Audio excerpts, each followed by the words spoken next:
अरे माई दुआरिया मंदिर भितरिया चल ये धनी। कि माई दुआरिया मंदिर भितरिया चल ये धनी। तकल माई के दर्शन जोड़े ललनमा पैबुए धनी। तकल माई के दर्शन जोड़े ललनमा पैबुए धनी।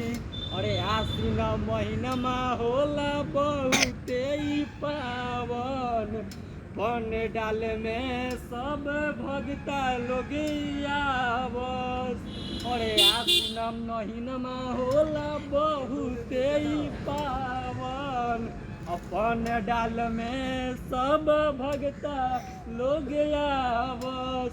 मंदिर दुआरिया जाके माथा टेक धनी। मंदिर दुआरिया हम जाके माथा टेक धनी। तकल